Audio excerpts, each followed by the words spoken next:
What's up, everyone, and welcome to episode 280 of the Aussie Gamers Experience podcast. In the show this week, more Death Stranding, SOCOM on the horizon, Anthem's new life, a PS5 rumour, the Jedi have fallen, Melbourne meetups, Sonic is back, and much, much more. Editing Lucas, let's go! This is the Aussie Gamers Experience podcast, the show with barking dogs in the background, sneezing, coughing, and all of those nice little things that remind you that this is not a paid production. Oh, and in between all of that, there's some video game stuff too. Enjoy the show.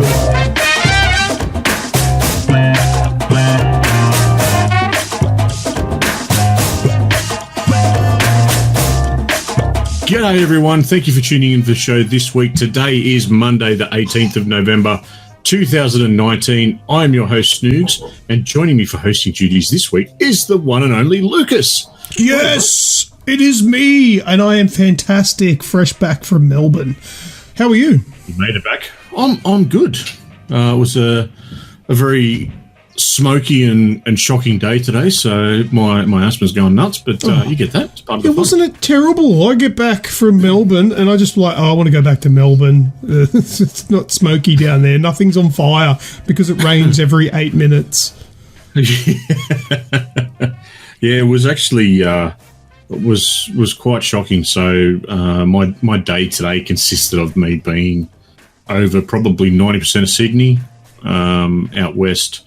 Went into the city itself, into the eastern suburbs, and then down south again. So running around quite a bit, and it was just blanketing everywhere.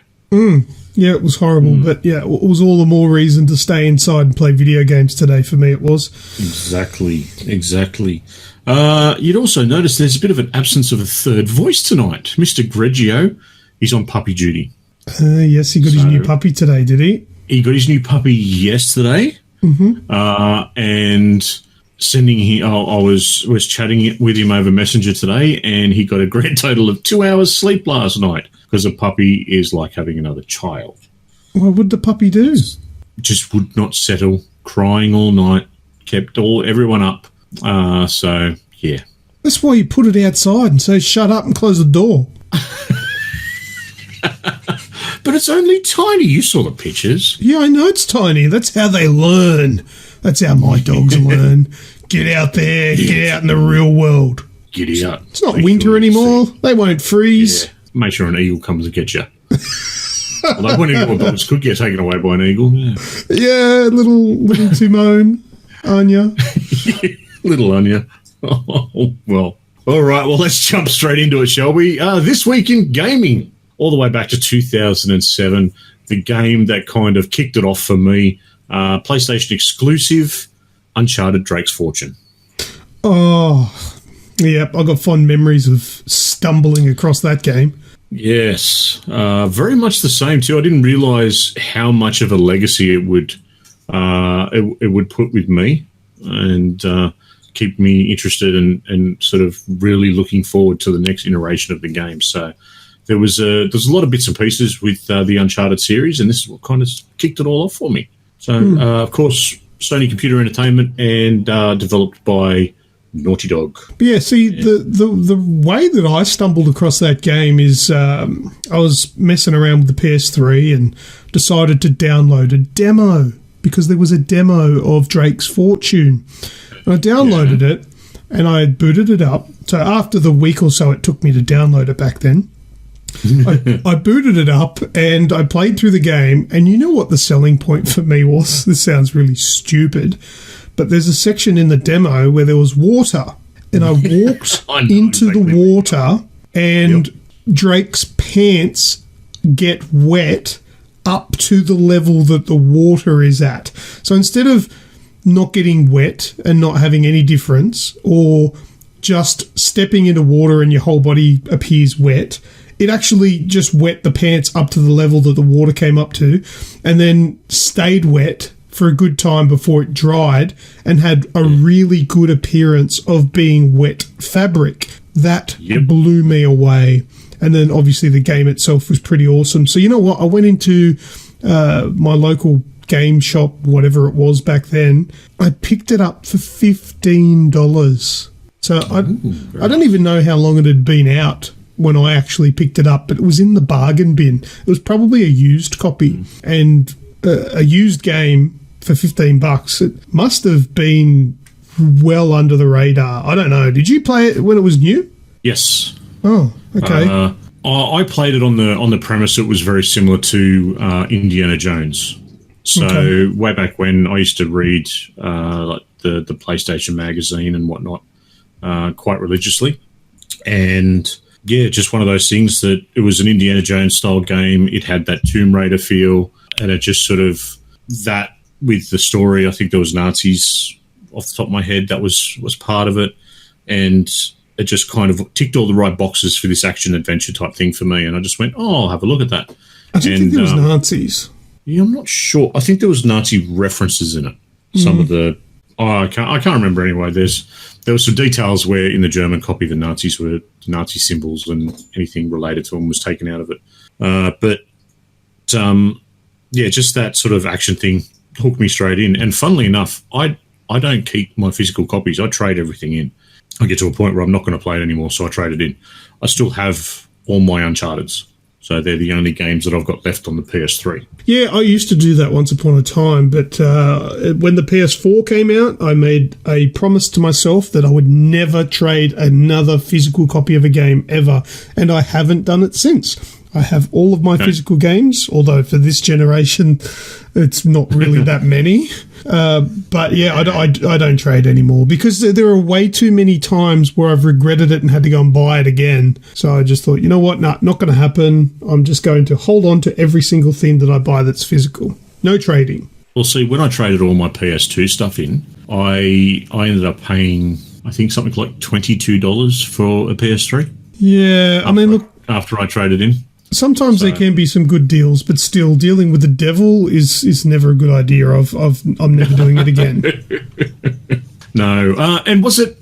Going back to that water, was it the first one or the second one that when the water got to a certain depth, he did the shudder and the? Oh yeah, like when it got to his balls. Yes, I can't remember. Just as it hit his nuts. I can never remember if it's the first one or the second one where he has that shiver like, oh, that's cold. I'm not sure, but I do remember that though. Brilliant. All right, so yeah, that was Uncharted Drake's Fortune. Of course, there has been 3 sequels and a standalone sequel, we'll call it, which was Lost Legacy. And don't forget, Radicus has also mentioned that his first Uncharted game was the PlayStation Vita version. Oh, of course. Was it the Golden Abyss? Yes, I think that's what it's called. That rings a bell. I played that for a mobile game, like a handheld game. That was actually a very good version of Uncharted. It's quite a shame that the Vita sucked and they never came out with anything afterwards. I'll rephrase that. The Vita didn't suck. The support sucked that Sony gave it. It was terrible, yeah. That was Sony's fault on that one. Just didn't support it enough. If they had put more money into actually producing first-party games on it, that was a very capable piece of hardware. But yeah, that's not how it went. But anyway, we can move on. All right. Well, before we jump into the show, let's make sure we say good day to Azrael, Radicus, and a newcomer, Will. So joined us live. Don't forget, if you're listening to this after the fact, you can actually listen live. Make sure you keep an eye out for when we go up and start recording. It's generally on a Monday night, as we are tonight. Let's jump into some games talk, shall we, mate? Sure. All right. Now, before we do go full on into it, we would usually have Grejio's window shopping. And I was going to go window shopping today, but I think I'd prefer to hear about your trip down to Melbourne. Yes. Well, although a family holiday to Melbourne probably isn't very well suited to a video game podcast, there's a lot revolving around video games because obviously it's me and I don't really do much these days. Yeah, I don't do much these days that isn't revolving around video games. So essentially, my wife and my daughter were keen on a bit of a family holiday, and we have a couple of friends in Melbourne, some really close friends that we've known for a very long time, and they offered to take us in while we were down there, which would save us a little bit on accommodation, and we could spend that money on having a good holiday rather than just blowing it on somewhere to sleep. So they looked after us. Thank you very much to Catherine and Kale. Now, also, I have grown very fond of a couple of, or quite a few, Twitter friends, and to name just two who I met while I was down in Melbourne, which is Tommy Ted and Sega Master Tim, or Tim Gadler. And if you may know Tim Gadler as one of the ex-Sega Masters that was on the Sega hotline back in the 90s, I think it was, with Synth Spaceys. But anyway, I'll get to them in a minute, but that was another one of my motivations for going down to Melbourne, having the chance to possibly meet up with them. But anyway, we drove down to Melbourne, and it was all smooth sailing, and I posted up a picture on Twitter of something. I don't even remember what it was. I think it was something. Yeah, it was something. I posted it up anyway. And then I got a comment by a person by the name of, let me scroll down and see, Dan. Dan posted on there saying, you definitely need to stop in at Minotaur, which is on Elizabeth Street, if you get a chance. Now, the funny thing is that when I read that tweet, I was actually in Maya, the old school Grace Brothers, because there was a Harry Potter section dedicated in the store. My daughter's a massive Harry Potter fan, so we're in there. And She's then a pothead, isn't she? She is. She's a pothead. Yeah. So I looked up Minotaur. I was like, what's this Minotaur? So I looked up where it was, and it was, no word of a lie, 2 blocks away. It was like a 5-minute walk from where I was. So I quickly said to the family, see ya.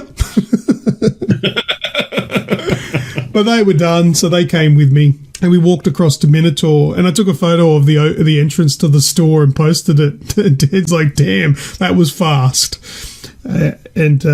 So I went in, and Minotaur is what I would describe to be kind of like Zing, like EB Games Zing.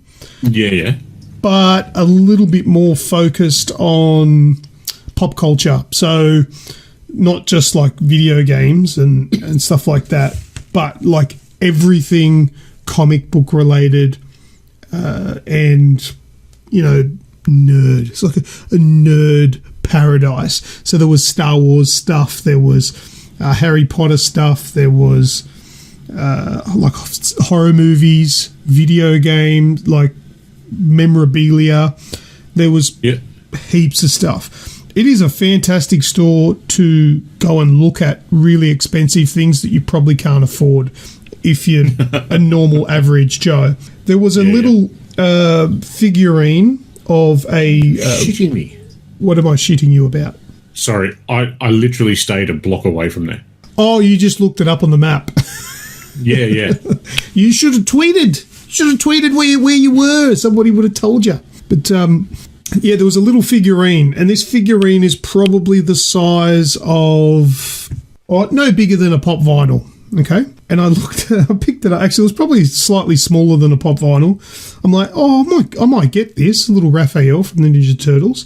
And I turned it over and looked at the price and promptly put it back down because it was like $36. Oh, okay. Wow. So I looked around there and I saw a massive, I don't know how big it would have been, and I did tweet a photo of it, maybe 20-inch statue of Raphael from the original Teenage Mutant Ninja Turtles movie. That was in the display cabinet at the front of the store. I didn't ask how much it was because I didn't want to know, but I would have expected that to have been somewhere in the vicinity of $600 by the look of the thing. It looked bloody good. But I did settle on something that I wanted to buy. because I wanted to buy something from there because it was a cool store, but I ended up buying a mug. And I bought myself a Super Mario Brothers mug, which I'm yet to take a photo of and post. I haven't taken it out of the box yet. But it's a mug, right?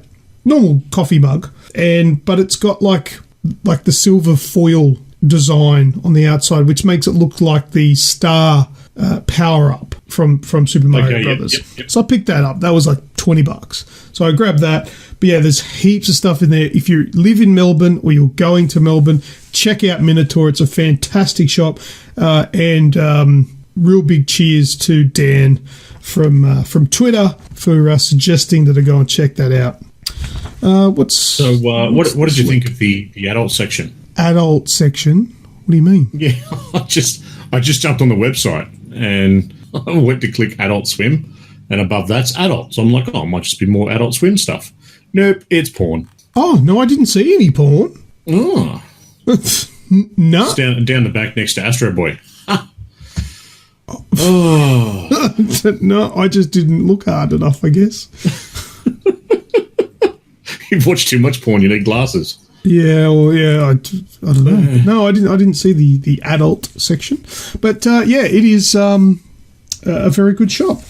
But also, which was another suggestion that I received from... I received a tweet from Chris Whelan, and he gave me some pro tips for when I was in Melbourne. So let me read out these tips and let me know if you think they're good tips. Don't mention that you're from Sydney was the first tip. That's a good tip. Yep. The second one was visit Bartronica in the CBD. Now, that one was a very good tip because I did take that advice, and I've got more on that. And also, if you get lost in Melbourne, the streets run King William, Queen Elizabeth, and unlike Sydney, they are a grid that's easy to navigate. And 4 was have fun. I'll attest to that. It is a lot easier to find your way in Melbourne than it is in Sydney. But I think Melbourne's a lot small. The trams are very good, but Melbourne's a lot smaller than Sydney. So I don't know about the CBD side. I don't think it's as jam-packed as Sydney, but it's definitely better laid out. Yeah, absolutely. Yeah. But anyway, so I did take that advice and I went to Bartronica. However, the idea was that I'd already organised with Tommy Ted that I was going to catch up with him on the Friday, and we're going to go out around lunchtime. And I suggested to him, all right, well, this place Bartronica comes recommended. How about we meet there? Tommy Ted was like, yeah, cool, all good. And then I looked on their Facebook page and I saw that you could make bookings for a booth. Now, the bookings aren't 100% necessary, but if it's going to be busy, you do want a booking. Now, but the really cool thing that I liked about this booking is it was a $100 booking fee. Now, you don't have to book, like I said. You could just rock up, go in there like a normal pub or bar. But the thing is, I paid $100 to book a booth. The booth had 2 retro consoles, had a Mega Drive and a Super NES, and 2 screens, obviously one for the Mega Drive, one for the SNES. They both had 2 controllers each. But the thing is, the $100 booking goes straight on the bar. So you've got a $100 bar tab, which is really cool. And I figured, all right, done. All right, $100 on the bar, beautiful. Get there, meet up with Tommy Ted, who's an absolutely lovely bloke in real life, as well as he is on Twitter. Go and follow Tommy Ted on Twitter. I recommend it. I'll put his Twitter handle in the podcast show notes. So we got to chatting, getting to know each other, telling some stories, playing some video games. We played Golden Axe on the Mega Drive there. We went and played some of the arcade cabinets, played Teenage Mutant Ninja Turtles together. I blew $20 in Teenage Mutant Ninja Turtles. We were just having fun. I just kept throwing the coins in there. We played Daytona USA, played some pinball machines. So good. But the staff there, the bloke that was behind the bar, didn't get his name, but he was awesome. And I don't know how much the drinks were costing because it was just on the bar tab, but they must have been cheap because it was only $100 on the bar. I was drinking CC and dry. Tommy Ted was just drinking ginger beer, but like Bundaberg ginger beer, like the proper bottled versions. So I don't know. I must have had maybe 6 or 7 drinks while I was there. Tommy Ted was keeping up with these ginger beers. And then 5 hours later, because we were there for ages, the bartender walks up to me and he goes, "I'm not sure if you're looking at leaving soon, but you've still got $40 on your bar tab." I'm like, what? What are these, like $2 each? What's going on? But anyway, he goes, "Well, look, if you're going, do you just want a T-shirt? Because we've got T-shirts that we've just had made up, and I can get you a T-shirt to sort of take care of the rest of your tab." I went, "Yeah, done. Let's have a look." So he showed me the T-shirts. They were designed by one of their staff, and it was awesome. But how good is that? The guy didn't want me to, because I would have just left, because I didn't know I had that. I thought we drank nearly the $100, so I was happy. I'm thinking Sydney prices. But yeah, he's tapped me on the shoulder and goes, "No, you know, you've still got this much." And I walked out of there with a T-shirt instead of just blowing $40 and walking out, leaving it there. So that was really cool and appreciated. So they've got high praise from me. I went on and gave them a 5-star rating. Definitely check out Bartronica. I had a great experience there, and meeting up with Tommy Tebb was great too. But come 5 o'clock, this is where we met up with Tim. So Sega Master Tim. He finished work. Nice. And he met us at Bartronica. And we're standing out the front of Bartronica, and he says to us, "Right, let's get some dinner. I'm going to take you guys to the best burgers in Melbourne." I'm like, "Okay, I'm keen for a burger. Let's do it." So there's a couple of these stores, right? It's called Huckster Burger. So he didn't know exactly, because there was one nearby. So, and he wasn't sure where that one was, because he would normally go to a different one. But he goes, "All right, I've looked it up." And he goes, "Right, it's this way. It's about a 10-minute walk. Are you guys happy with that?" I'm like, yeah, no worries. Let's go. So we start walking up the street, across the road, walking a bit further. And then, then Tim stops and goes, "Oh, we've gone the wrong way." Oh no! I said, I'm glad I haven't paid you as a tour guide. So anyway, we change direction. We start walking. I get a little bit disoriented because I don't know the place very well, and we're walking. And he goes, "Oh, there it is there." And then I turn around and go, "Hang on a minute, that's Bartronica."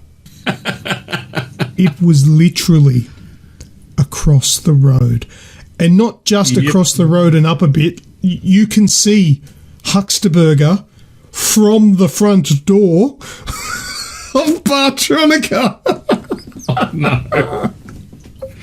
Oh my God. And then I went and had a look at it again on Google Street View. And yeah, sure as shit, if you stand at the front door of Bartronica, turn the camera around and zoom in, you can see the sign of Huckster Burger. Oh, it took us 20 minutes to walk across the street. But anyway, we went into Huckster Burger. He was really embarrassed too. Being the nice guy that he is, he actually felt quite bad. So I tried to reassure him that I didn't care. We had a bit of a tour. We went the scenic route. So we went and had Huckster Burger. It was delicious. So that's probably another place that I could recommend. But that's not where it ends. No. Tim, wanting to be a fantastic tour guide, says, "Right, we're going to have a drink together. We're going to go get some cocktails." So he goes, "I'm going to take you to this place that not many people know about." So we go for a walk again, and we go down to the Sofitel, which is a hotel. And he goes, it's in here. And I'm like, "Oh, don't you need to be a guest of the hotel?" And he goes, no, it's a public bar. Anyone can go in there. I'm like, okay, no worries. Walk into the foyer. There's people everywhere dressed in suits and evening gowns, like ladies in these beautiful gowns, blokes in suits. And there's me in a hoodie walking through, looking like riffraff. And I'm like, "Dude, I think we're severely underdressed." He's like, no, don't worry about it. It's all good. All right, take your word for it. He takes us to the 35th floor. Mind you, the elevator in that building took me to the 35th floor quicker than my elevator at work takes me to the second floor. We go in there. This place is posh as. It's beautiful. We have a couple of cocktails. It's great. And then he goes, "All right, before we go, come around here." And then he looks at me and goes, "You need to go to the toilet." "What? No, I don't." And he goes, no, you need to go to the toilet. oh, is this like some sort of weird thing? I've just met this bloke. He's from Twitter. He's now inviting me into the bathroom. He wants Tommy Ted to come in with me. Oh, well, I'm in this deep. I better keep going. So let's see where this goes. I walk in, and then it dawned on me. I'm like, oh, I bet there's something like amazing in here or whatever, and hopefully it's not just some dude with his cock out. But anyway, I go into the toilet, open the door, the entire back wall of the bathroom is a window that looks over the whole of Melbourne, basically, and there's urinals on the wall. I've walked in, my jaw's dropped. There's a bloke in there. I'm hoping he doesn't think that I'm gobsmacked by his doodle. He looks at me and goes, best place in town for a piss, isn't it? Yes, it is. Well, yes, it was quite nice. So if you're ever in Melbourne, go up to the 35th floor, get yourself a cocktail, and then go and take a piss with a fantastic view. So that was basically my day/night with Tommy Ted and Sega Master Tim, and it was one to remember. It was amazing. They are great guys. Check both of them out on Twitter. They are both very active on there and do some awesome stuff. So you really need to. Both of their links are going to be in the podcast description show notes. Tommy Ted's got a YouTube channel. Also check that out and sub to him. Top blokes. They really are. Oh, absolutely. And they made my holiday. That was the highlight. I mean, obviously it was great seeing my friends that I went down there to see essentially and spending time with my family, but that was a massive big highlight of my trip down to Melbourne, seeing those blokes. It was amazing. So, and I think that pretty much covers my time in Melbourne. It was great. Awesome. Thanks for listening to Storytime by Lucas. Storytime with Lucas. Awesome. And it's only really your second trip out of the state, isn't it? Apart from overseas. Wasn't your trip to Queensland your first one? Well, yeah, no, it'd be my third. So if you don't count my trips overseas, like my honeymoon and all that sort of stuff, I've been to Adelaide first, Radicus. The first time I crossed a border, well, not counting Canberra, okay, not counting the ACT. That doesn't count. No, it doesn't count because it's inside New South Wales. For non-Australians that don't know what I'm talking about, check it out. We have a state within a state. I'm sure it happens elsewhere in the world. But anyway, first place that I ever crossed a border was to South Australia, was to Melbourne. I flew down there. I won a trip. Adelaide. Sorry, did I say Adelaide. Melbourne? You said Melbourne. Yeah. Yes. South Australia, went to Adelaide. I won a trip to the V8 supercars, the what was it called? Something 500? The Clipsal 500. The Clipsal 500, yeah. That's right. Yeah, so that was my first trip there. It was all expenses paid, and I went down there and had a night to myself in the city and went to my first strip bar. So shout out to, is it something horse? Dark Horse? Crazy Horse. Radicus knows. Shout out to the Crazy Horse. All right. And I got my first lap dance too. But that's a story for another time. That's another time. Yeah. Jeez. All right. Well, let's jump into some gaming talk, shall we, mate? Let's do it. Last Friday saw the release of The Fallen Order. Now, what's the full name? It's Star Wars Jedi Fallen Order. Yeah, Star Wars Jedi Fallen Order. I haven't played it yet. I've watched others play it. I really want to play it. So tell me, what's it like? Well, I said to you before we actually went live that I did something today that I probably shouldn't have. Okay. And this is what this is. I started playing Fallen Order, but the thing is, I'm still playing Death Stranding. But what I thought I would do is, you know what, I'll play the first mission of Fallen Order so I've got something to talk about on the podcast so I can mention that I've played it.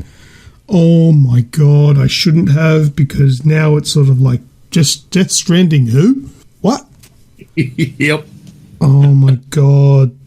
Fallen Order is amazing. Well, the first level is anyway. That's magic. Oh. You know what? It's funny that you've brought up in This Week in Gaming, Uncharted. This is This is Uncharted Star Wars. This is Star Wars 1313 that got cancelled. This is what it is. Okay.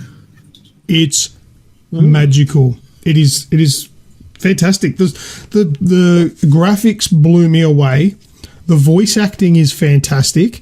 The characters themselves are coming like thick and fast and are very powerful. Like they're presented really well.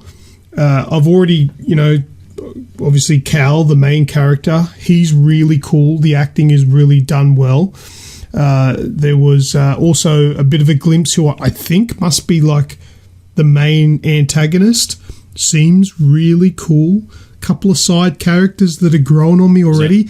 That's Second Sister? Yeah, Second Sister. That's right. Yeah. Yep. But all of the characters are growing on me already. It's not that you don't have to be like, oh, halfway through the game, I'm like, yeah, okay, these guys are cool. Straight away, it is all just working. It's so great. It's... I've played it for 45 minutes. That's it. And it's hooked me. But I've got to finish Death Stranding. I can't get hooked on this. I need to finish that game first. So I will have to go back to that. But I can happily say, so far, it's mint. Oh, it's... Oh, it's going to make a mess of Game of the Years all over the place. It's just... I spent a bit of time on the phone with good old Roy Boy this morning. Mm-hmm. And Roy Boy is... when I use the phrase Star Wars nerd, he's the top of the list. So not only movies, his entire expanded Star Wars universe. Yeah. So he's had a bit of a crack at it. I think it's punishing him. So there's lots of bits that he enjoys. There's some bits of the combat that he was telling me he's not the biggest fan of. But that's one thing that a lot of people have been saying. It doesn't hold your hand.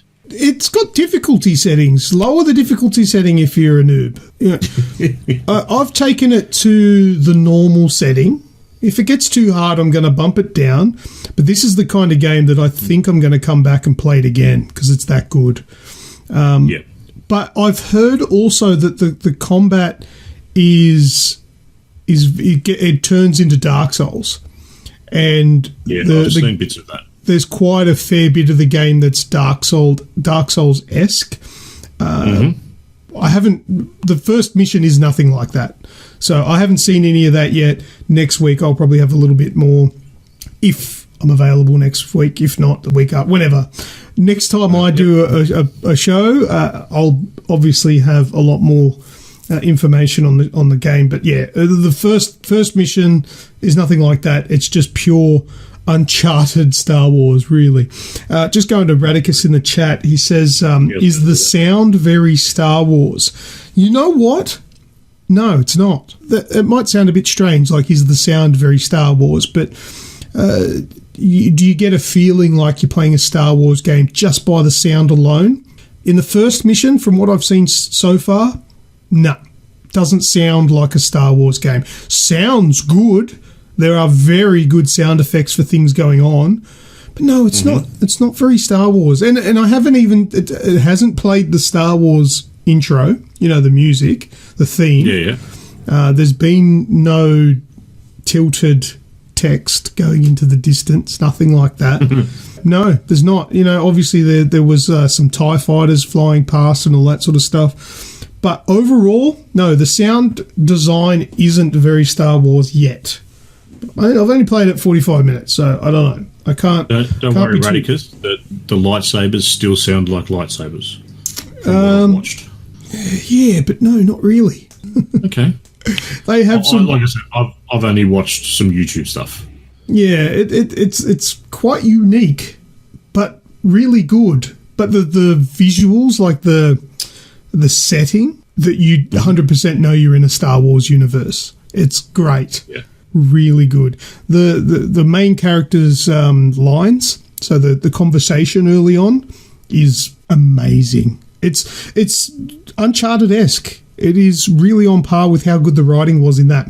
Radicus wants to know what I'm playing on. I got it on the Xbox One X because I want to play it on the lounge chair, not on my computer chair. Funnily enough, that's where I've moved all my consoles out to the lounge room. Yeah, more comfortable on a lounge, reclined rather than sitting upright in a chair. Especially for the next one, it seems to be that good old Death Stranding is very much becoming a bit of a chill out game for me. Yeah, just sort of plugging my way through it, not really getting too intense, just enjoying the setting and enjoying the sound and the movement. You said to me earlier today that your opinion has changed somewhat. Yeah. No, my opinion has changed quite a fair bit from before I played Death Stranding and from when I first started Death Stranding. I wasn't terribly sold on it before I got the game, and when I first started playing the game, I was a little bit, this doesn't seem that much fun. The story is really strong. It's probably the one thing that'll get me through. However, I can't stop playing the frigging game. I love it. I'm loving Death Stranding. You know what I even started thinking today is that it's going to be a candidate for Game of the Year for me. It's going to be up there. Now, obviously I'm not saying it is, but it's going to be in my list to consider because I'm hooked. I love it. It is the dumbest thing. I don't know why. Mate, I was asked today about Death Stranding by one of the guys that I work with, and my response was, it is one of the best games that I have played in a long time. He went, why? I don't know. Don't know. Yeah. I don't know why. I can't explain the sensation and the feeling I'm getting from playing it. Yeah, it's the best game that I've never wanted to really play. But the thing is, we've played Death Stranding before. Death Stranding itself obviously is quite unique, but the core gameplay, we've played it before in different formats, and it was successful there. And I'm talking about simulator games. It's a mixture. It's a mixture of some sort of warehouse simulator. It's a mixture of stealthy Metal Gear Solid games, and it's a mixture of any sort of resource management game that you've ever played, but makes those resource managements actually realistic. You can't put 100,000 things in your back pocket. You could put a lot on your back, but it's going to have drawbacks. You're going to be slow. You're going to trip over. You're going to fall. You're going to damage things that you drop. It's quite realistic. So then you get to thinking, the door and it knocks them off. Yes, if it's too tall and you hit something, it'll knock it off the top and damage stuff. Yeah. And then it starts making you think, and then you're like, all right, well, I've got to carry this much. I'm not putting all of that on my back. I'm going to get myself a vehicle and put it in the back tray. Put them on the back of a truck, which has a massive bed. You can carry heaps. You're going to put them on a bike. You can put it in the pannier. It doesn't carry that much, but at least it's something. You can get floating trolleys. They remind me of those little red things. Little red wagon behind you. A little red wagon like that, but they float using these crystals, and they float behind you. No dramas. You can carry a lot on those things as well. So you think, right, how much do I need to carry? How far do I need to carry it? And what kind of terrain do I need to carry it across? Do I need to go over bridges? Will there be bridges? Do I need to take ladders to bridge gaps? Do I need to take... Do I need to take extra materials to create bridges? Yeah, correct. Yeah, roadways. I may need to take some materials to build things. I've got to take some generators maybe to recharge the cars or the bikes because they're all electric. There's so many things to consider, and I've had fast travel introduced to me. So fast travel is a thing. I've never used it, and I don't want to use it. The game's actually suggested to me a couple of times, don't forget you can fast travel, but I don't want to. Obviously there's a catch. The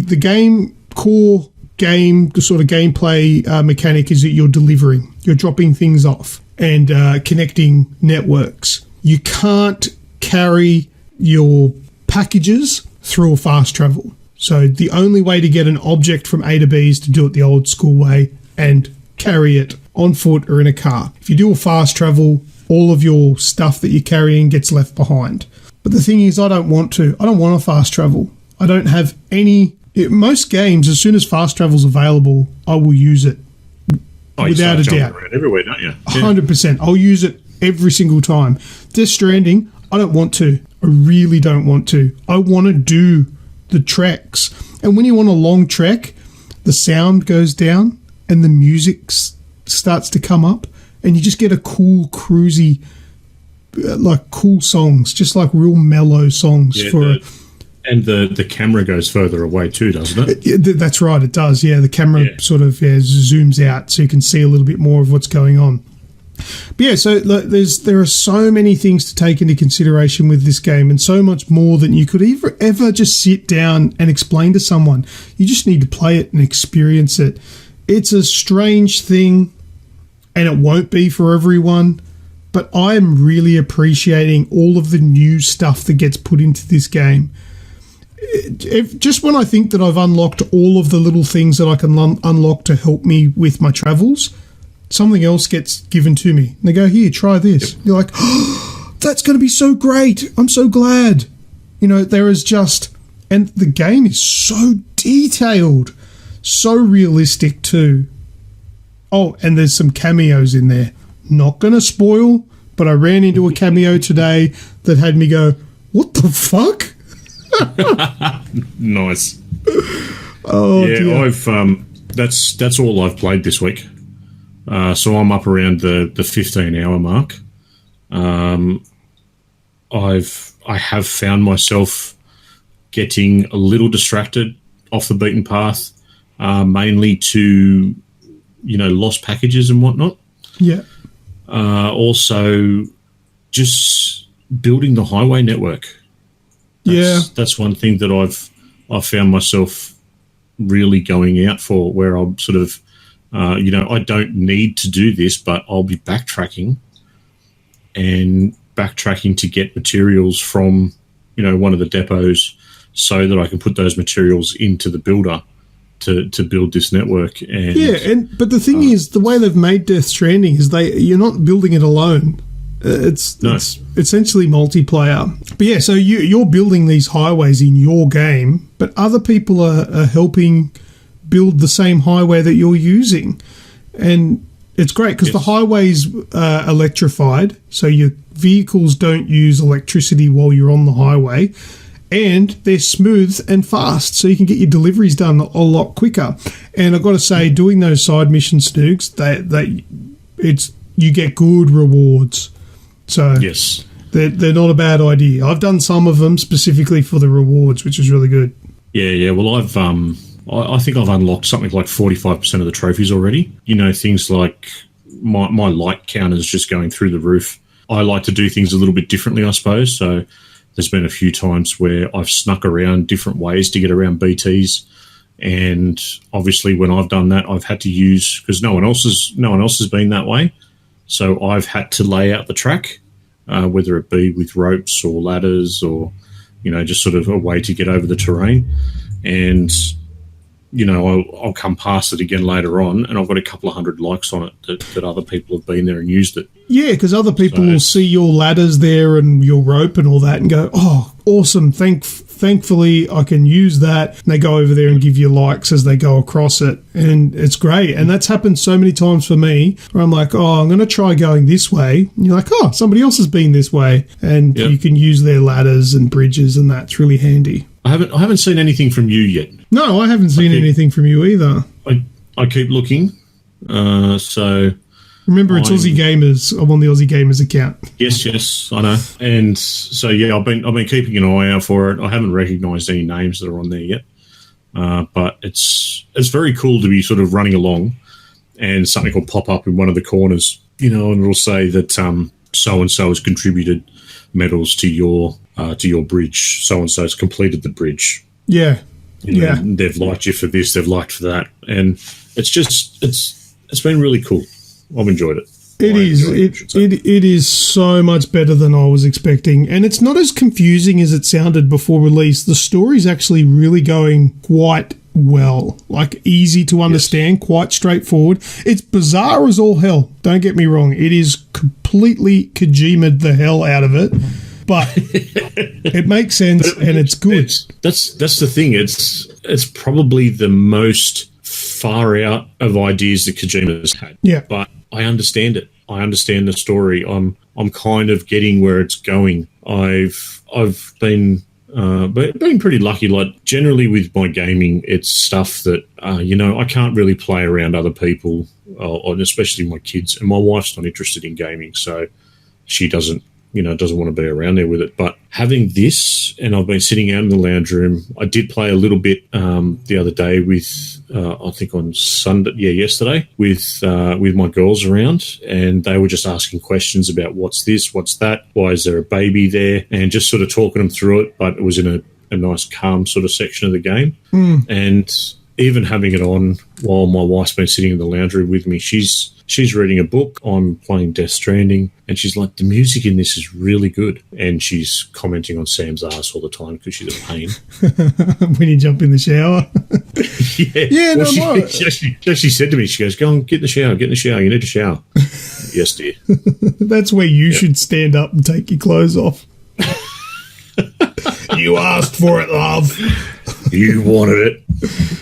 Come and collect the water that runs off me in the shower and make a grenade out of that, love. And I'll piss in a test tube and you can make another one. And that's actually a thing. You use your shower and your waste as, weapons against the BTs. The whole idea of the BTs and the beach, I'm starting to get my head around a lot more.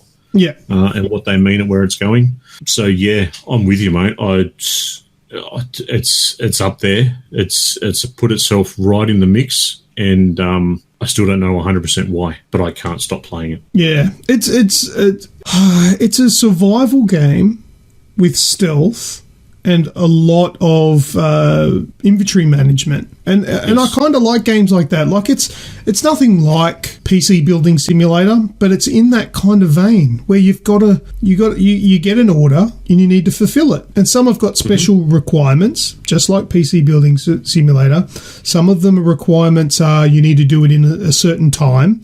Some of them can't have certain amount of damage to packaging or the item. Yeah, there's pizza delivery too. Yep, which is funny. You can't put the pizza on its side. It has to be laid flat, otherwise you'll damage the pizza. There's things like that. Through water. Yeah. So and there's so many things to take into consideration. It is a much better game than I ever thought it was going to be. And it is. There's one thing I can say that's probably bad about it. It's quite slow to get started, because you're quite underpowered and can't really carry as much, and it's frustrating because you're falling over all the time working it all out. But once it gets going, this thing is totally worth my time, and I've put nearly 25, 30 hours into it now. Oh, awesome. Well, that's Death Stranding, guys. Let's jump into some news. All right. Well, Luke, we're going to start off with you, mate, for the news, the PS5 controller leak. Yeah. Now, I saw today that there was a leak for the PlayStation 5 controller, and I went and had a look at it, and I thought, you know what, I'm going to take this with a grain of salt, because these things so-called leak all the time. I'm like, this is probably not going to be an actual leak. I'm just getting the picture now, stand by. Okay, there it is there for those in the live chat. That's the leaked PlayStation 5 controller, and my first thoughts was, that looks really shit. That looks very uncomfortable. It looks terrible, doesn't it? Yeah. And the screen. Now, it has a LCD screen on it. Now, that was one of the big things for me. I can't see that actually happening. That would be a very expensive controller having a screen in it, like a Wii U. But that was essentially the console, the Wii U, was having the screen. Yeah. But I don't think that will happen. If anything, if this is a real photo, somebody has photoshopped the screen onto it. That's the most unbelievable thing on it. Even just the bulkiness of it, like around the sticks and whatnot, it doesn't look like the sticks that have much movement in it. It looks very uncomfortable. So I'm just trying to hunt around for one of mine in here. But now, look, if you take a look at the old PS4 dev kit controller, that one was bulky and pretty horrible as well. So this could be a dev kit version, but I'm not buying the screen. I think it kind of reminds me of the Stadia controller. Oh yeah, the D-pad's very like that. Yeah, just the overall shape of it, and a few people have got their hands on the Stadia controllers the last couple of days, said they're absolute dog shit. Yeah, they don't look that great. But yeah, look, so I think there may be a little bit of merit to this controller, but like I said, I don't believe that screen. But a few things that have come along with it, what I think are kind of been confirmed is the haptic feedback, which is going to be in the triggers and the thumbsticks, which will give you feedback depending on what kind of terrain you're on. But, what kind of game you're playing, yeah.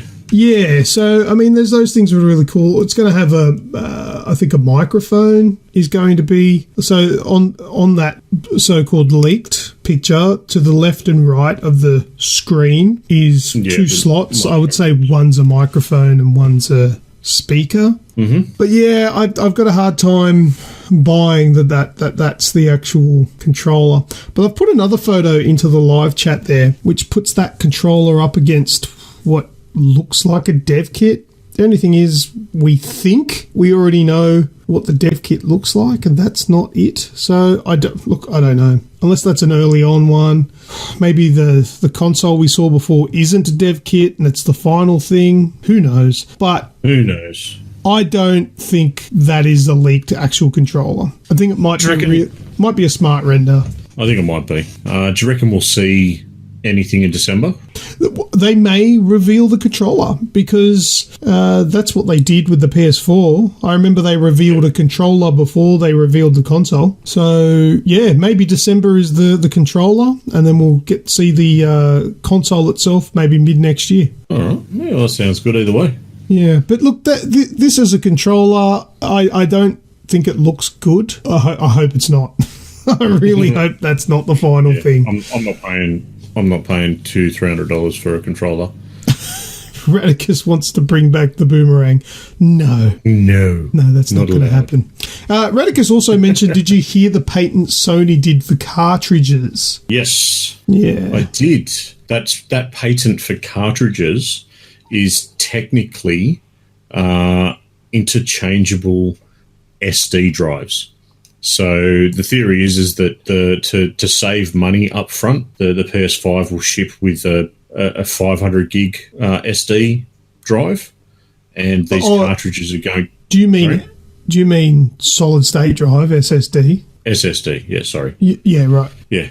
So the 500 gig SSD, and these cartridges are a Sony patented. Or kind of like an SSD casing. So you can go to Sony and say, hey, I want a 4 gig SSD, or 4 terabyte, SSD.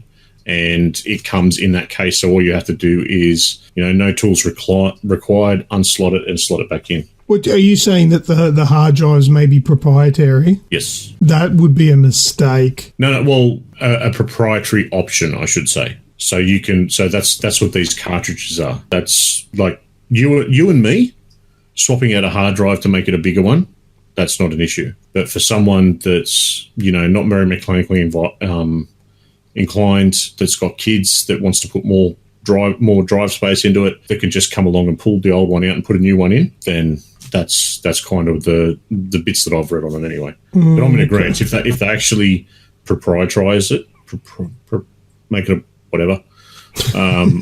Yeah, like what they did with the Vita, they made their own memory card. Yeah, that's stupid shit, and that was part of the reason so many people hated it.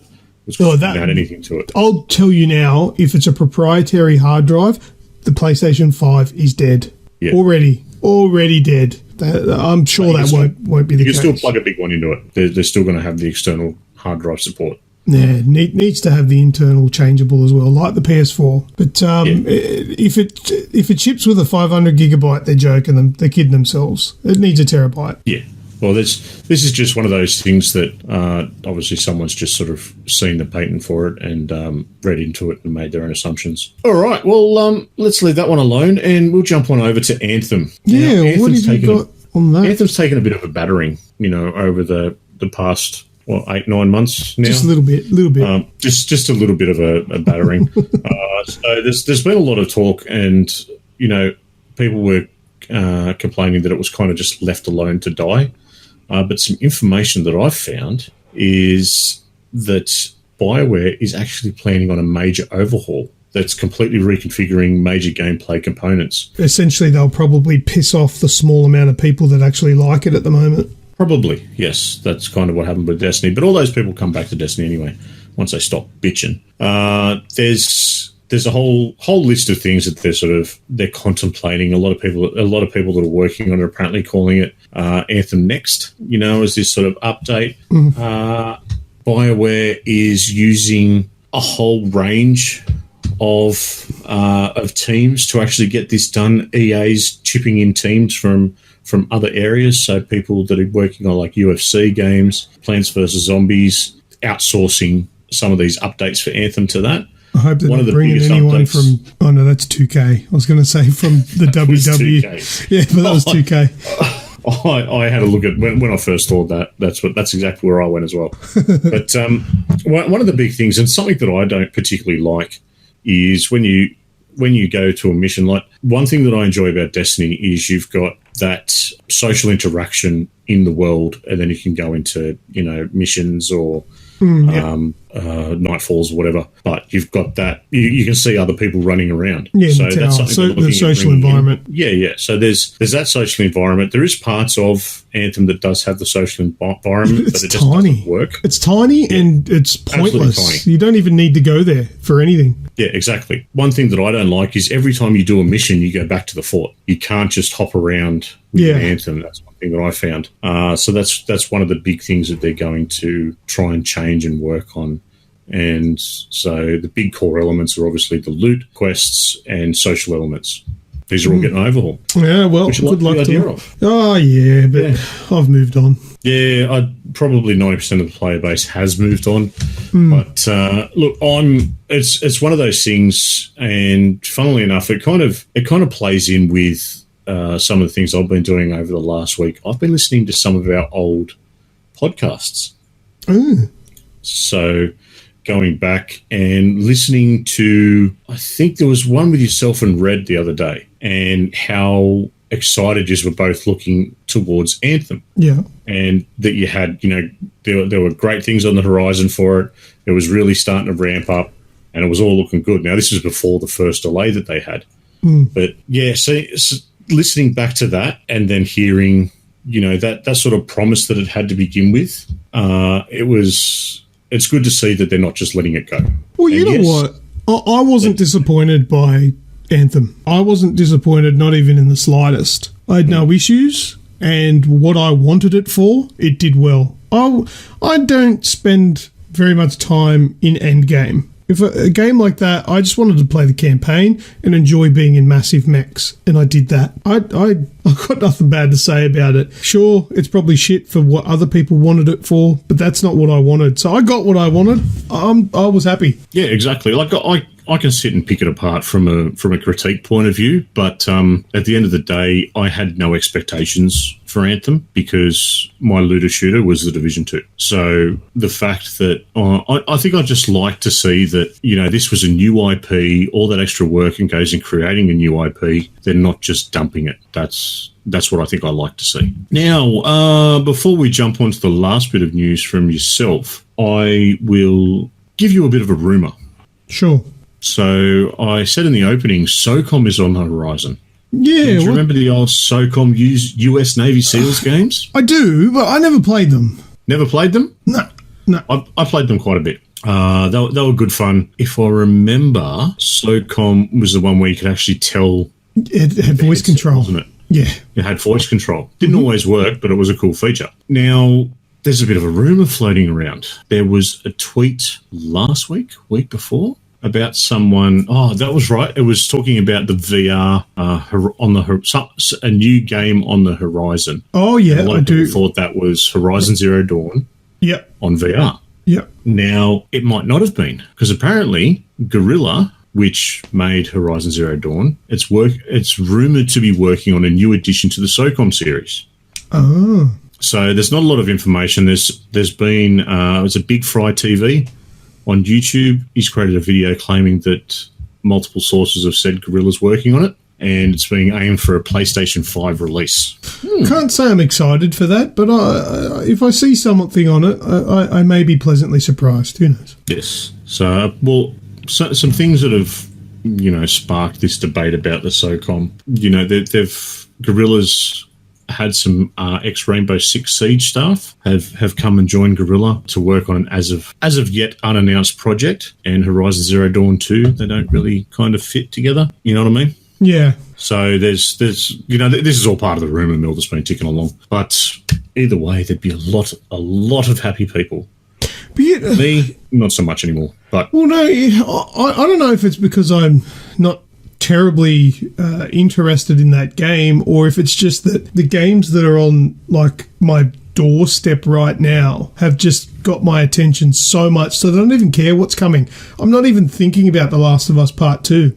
That can come out when it comes out. The quality of games at the moment, like I've still got the Outer Worlds, which I want to go into, which just gets put back by even better stuff that I want to play, like Death Stranding and Fallen Order. The games that are on our doorsteps at the moment are so bloody premium. We're getting good stuff. This is really good. It's the end of a generation. They know how to use the consoles by now, so we're getting good quality stuff coming through, which is really cool. So I think we're in a good place for video games. I'm really happy at the moment. And the internet has never been happier. They'll still complain about anything on the internet. Well, the internet has officially won, I think, over Sonic the Hedgehog. The internet did win, yes. Before we jump into it, do you actually think it was real, or was it a marketing stunt? No, it's real. It's real. You reckon? I think there was a bit of marketing in there. Well, they released it knowing people would blow up. I think the ultimate decision to do it was there was a marketing focus. I think the idea was, hey, why don't we actually change it? And that'll get people talking because we've actually listened to them, and people might watch it specifically because we changed it to meet their demand. So I think that was a marketing decision in the end, but I don't think they intentionally made him look shit. I think that would have been crazy, idiotic, too unreasonable. I don't think that would have happened. But at the time when it released, when that trailer released, that trailer released the same week that Detective Pikachu released. There was a long-standing Nintendo v Sega, console war, so to speak. And like if you look at it from that point of view, that amount of explosion and that amount of like. Yes, it was negative, but it was still coverage. It was still focus that was taken off Detective Pikachu. To me, that's too much of a risk to try and take the focus off a competitor by looking worse than them. It sounds preposterous. I don't buy it. I don't buy that they did that on purpose. I think that they got hammered, they got embarrassed, and they came up with a perfect solution. Let's bend. Let's change it. Let's change what they want to what they want, and then we can be the heroes. We can be the white knight. People will then go, let's go and see the movie and see if it actually turned out good after they bent to the internet's complaints, or is it still shit, or whatever. Or how about let's stick around and check it out and see if they make it better or not. I think that was the marketing thing. I don't think the initial release had anything to do with specifically making it look terrible to take away views from something else. I think that would have been knocked on the head by most investors. That's a dumb idea. Fair enough. Either way, it's worked. Redicus says it's still a win. People know about it. And I think it will bomb. I personally think it's going to be fantastic. The trailer, I think so as well. Looks mental. Looks great. You need to go into it with a sort of mentality like I kind of get a bit of a Ace Ventura type feel with how Jim Carrey's going about this character. And that's not a bad thing. Well, Jim Carrey's he's playing Robotnik, who is insane, and with current trends, Jim Carrey is quite insane. And would suit the character quite well, I think. I think he'll do great. But I think, Sonic, who is also the voice acting for Sonic, I think sounds good so far. Some of the jokes were cheesy in the trailer, but something that also doesn't need to be forgotten is that this is a kids' movie. Yes. But they also have to do fan service because the fans of the original Sonic the Hedgehog, they're all adults now. So it needs to be good for adults as well. That's right. It's the sort of movie where the fans of Sega and Sonic from back in the 90s will then say to our kids today, you need to come and see this with me. Yeah. come on, we're going to see this. I don't want to. Or fine, I'll take my mates then. Yeah. So I'll be taking my daughter, and releases February 14, although somebody said last week, I think, that it's the 13th or something, because of the day being a Thursday or something. When's 14th of February for us? February. The 14th is the same day everywhere in the world, isn't it? Just at different times. It's Thursday, so I'm pretty sure it will be the 14th here as well. I don't know who told me that. Oh, Thursday's the 13th, but there's movies coming out on Fridays now. So it's the 13th, is it? Sorry, I must have been looking at it wrong. Well, then that makes sense. That might be the case. It might end up being the 13th because our movies come out on Thursdays. Is that right? Well, not all of them anymore. No, they doesn't. Generally, it was a big thing, but not so anymore, is it? No, it might be the Friday. Anyway, next year, February, sometime. Sweet. I'm definitely going to see it on the day that it comes out, if possible, and I'm excited for it. And we didn't even talk about what we think of the new design. I was getting to it. I was just letting you run through your story. I'll run around in circles if you let me. I really like it. I think in the original they tried to humanise him too much. Oh yeah, 100%. It was weird. Yeah, and this one, it's got it kind of throws back to that. What's it called? The one with Bugs Bunny and Michael Jordan. A Space Jam. Space Jam, where you've got animated characters and human characters together, but you can see that that's an animated character. It's different. It's not from around here. Yeah. And that's like Sonic. He looks like an animated character. Like, yeah, he fits in, and the animation is obviously 1,000 times better than it was, but it doesn't look like he's from planet Earth. I just think they've covered everything. They've given him a good look. They've the effects that they had while he was spinning and whatnot, the corny jokes, it just all very much fits into Sonic and kind of that Sonic TV series. Yeah, kind of gives you that sort of vibe. Yeah. I think the new redesign looks fantastic. He looks like Sonic the Hedgehog now, rather than looking like a weird human being in a blue spandex suit with a big helmet on. Looks great. Now, when I saw Green Hill Zone in the trailer, I went a bit giddy. It just looks... I think I'm going to really enjoy this movie. I'm really glad that they did the design change too. Would have been a long process to go and change all of that. But you know what would be really cool is a documentary, because this is the first time in history that this has ever happened, where social media has completely made a movie redesign itself. So I'd like to see a behind-the-scenes documentary on this movie go down in history as the first time that ever happened. It'd just be like an hour and a half of that scene from The Office where Steve Carell's going, "Nobody panic!" Yeah, shit around everywhere. It'd just be that. Oh, there you go. Radicus has got the right idea. It'll be an extra on the Blu-ray. Yeah, we'll have to buy the Blu-ray then. But Radicus says Mortal Kombat's what he's looking up, waiting for. I think that's just because he's in it as Shang Tsung. Yeah. He's in the background on one of the beach shots.